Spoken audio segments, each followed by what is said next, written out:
Duty करने वाले सभी अधिकारी बूस्टर डोज लगवाएंगे। सीएम धामी की तरफ से ये निर्देश दिए गए।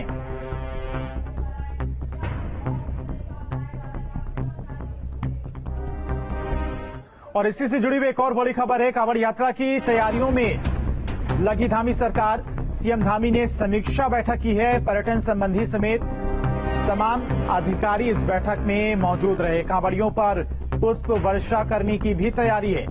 अधिकारियों को सुरक्षा दुरुस्त रखने के निर्देश भी दिए गए। तो उत्तराखंड सरकार कांवड़ मेले की तैयारियों में लगी है। अब की बार हरिद्वार आने वाले कांवड़ियों का भव्य स्वागत किया जाएगा। मेले के दौरान कांवड़ियों पर पुष्प वर्षा भी की जाएगी। उत्तराखंड मुख्यमंत्री पुष्कर सिंह धामी ने पुष्प वर्षा की घोषणा की है। सीएम धामी ने शुक्रवार को हरिद्वार के सीसीआर भवन में प्रदेश के आला अधिकारियों के साथ बैठक कर कांवड़ मेले की तैयारियों की समीक्षा की। बैठक में पर्यटन मंत्री सतपाल महाराज, डीजीपी अशोक कुमार और अपर मुख्य सचिव राधा रतूड़ी समेत कई संबंधित अधिकारी मौजूद रहे। सीएम धामी ने अधिकारियों को कांवड़ मेले से पहले सुरक्षा और ट्रैफिक व्यवस्था चाक चौबंद करने के निर्देश जारी किए हैं। कांवड़ यात्रा जो है हमारे लिए बहुत महत्वपूर्ण है। 2 साल बाद यात्रा शुरू हो रही है, इसलिए हमने सभी विभागों को यहाँ पर जिला प्रशासन के लोगों को और जो हमारे अन्य जिले हैं जो यात्रा से जुड़े हुए हैं उन जिलों को भी पूरी तरह से कहा है उन सभी की व्यवस्था अच्छी हो। सभी हम चाहते हैं कि जितने भी शिव भक्त बाबा भक्त यहाँ आए सभी सुरक्षित आए, उनकी यात्रा अच्छी हो, सरल हो, सुगम हो। ऐतिहासिक यात्रा है, उसी प्रकार से ये कांवड़ यात्रा भी ऐतिहासिक होने जा रही है। कोरोना के बाद ये 2 वर्ष के बाद ये कांवड़ यात्रा हो रही है और इसमें पूरे हिदायती हैं। माननीय मुख्यमंत्री जी पुष्कर सिंह धामी जी ने सबको निर्देश दिए हैं। इसमें प्रारंभ में पुष्प वर्षा होगी, सभी कांवड़ियों का स्वागत किया जाएगा और सबसे आग्रह है कि प्रेम और सद्भाव का परिचय देते हुए इस कांवड़ यात्रा को नशा मुक्त रखें। और मुख्यमंत्री पुष्कर सिंह धामी ने हरिद्वार के कनखल स्थित दक्षिणेश्वर महादेव मंदिर में पूजा अर्चना की है। इस दौरान उन्होंने अखाड़ा परिषद से जुड़े संतों से मुलाकात भी की। कांवड़ मेले को लेकर चर्चा हुई। अखाड़ा परिषद के अध्यक्ष ने बताया कि भगवान शिव के आशीर्वाद से पुष्कर सिंह धामी दोबारा उत्तराखंड के सीएम बने। दोबारा सीएम बनने के बाद पुष्कर सिंह धामी ने भगवान शिव की पूजा कर उनका आभार व्यक्त किया।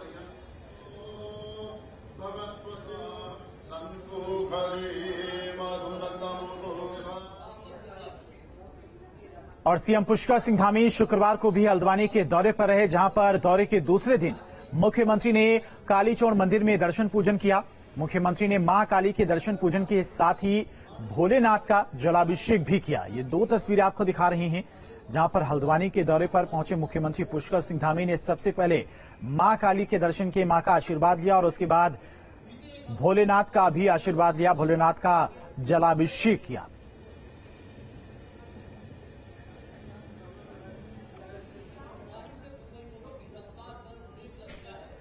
और रुड़की से बड़ी खबर है। सीएम धामी ने किया ड्रोन मैन्युफैक्चरिंग यूनिट का शुभारंभ।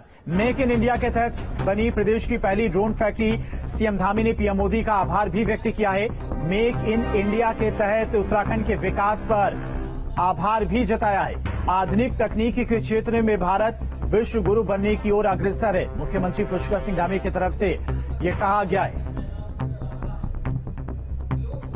तो मुख्यमंत्री पुष्कर सिंह धामी ने ड्रोन मैन्युफैक्चरिंग यूनिट का शुभारंभ किया है। प्रधानमंत्री मोदी का आभार जताया है। रुड़की में सीएम धामी ने शुक्रवार को ड्रोन मैन्युफैक्चरिंग यूनिट का शुभारंभ किया। इस दौरान सीएम ने मेक इन इंडिया के तहत पीएम मोदी के नेतृत्व में हो रहे उत्तराखंड के विकास को लेकर पीएम मोदी का आभार जताया।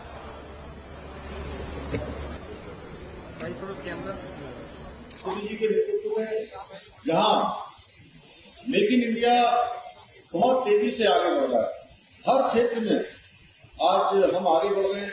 मेक इन इंडिया के आधार पर लगातार जहां आज ड्रोन जैसी तकनीकी भारत के अंदर एक व्यापक रूप लेती जा रही है, उसी प्रकार से अगर हम हथियारों की बात करें तो एक समय में हथियार हमारे लगातार आयात किए जाते थे। भारत का बहुत बड़ा जो हमारा बजट है वो इस काम में लगता था। धीरे धीरे भारत इस क्षेत्र में आत्मनिर्भरता की ओर बढ़ रहा है और आत्मनिर्भर ही नहीं हो रहा है। जो पहले हम आयात करते थे, अब हम निर्यातक देशों की स्थिति में लगातार आगे बढ़ते जा रहे हैं। धीरे धीरे जो है हम एक ऐसी स्थिति में आ रहे हैं कि हमको बहुत बड़ा जो बजट है भारत के विकास के लिए, भारत के अन्य संसाधनों के लिए, वो हमको रक्षा के निर्यात के रूप में प्राप्त होगा। और देहरादून से बड़ी खबर है, विधानसभा के नए भवन को मंजूरी मिली है। सचिवालय के नए भवन को मंजूरी मिली है। केंद्र सरकार ने प्रस्ताव को मंजूरी दी है। 60 हेक्टेयर में बनेंगे नए सरकारी भवन। 60 हेक्टेयर में फॉरेस्ट क्लियरेंस बनेगा।